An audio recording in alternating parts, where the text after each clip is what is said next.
I know, like, like a single person's vote doesn't necessarily mean that much. What the hell is my vote going to do? And I think a lot of students feel that way. Out of roughly 200 million potential voters, about 26 million are in the 18 to 24 age group, the youth voting bloc. That's 1 in 8 voters, or 12% of all potential voters. Typically, students are like the least likely demographic to register to vote and to show up at the polls. In the 2000 presidential election, less than 50% of eligible voters in New York actually went to the polls and registered and actually voted. And then even fewer than that, more like 30% of students went out and registered. And this is of eligible people, so only a third of the people who could have gone out and registered to vote actually went out and voted.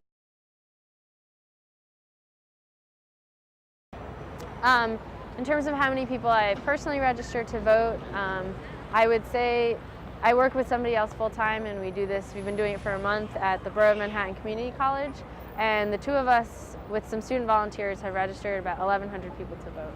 In our community voter registration blitz, which is happening right now, over the course of 3 days we usually register anywhere between 15 to 20,000 people.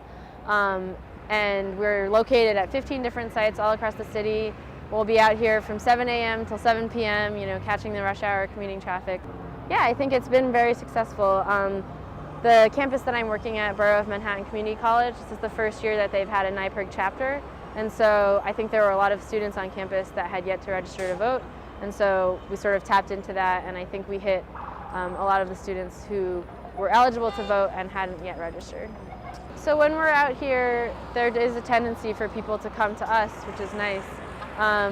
Initially, I think when you first set up the table and you sort of go out there with clipboards, there's this kind of, they think you're trying to sell them something, they think you're trying to ask for money, but when they realize that you're actually just, providing a service, really, you're making it easier for them to register to vote. A lot of people will come to the table and talk to you about stuff, and you try to inform them in the best way possible. In November, you need to be registered by Friday.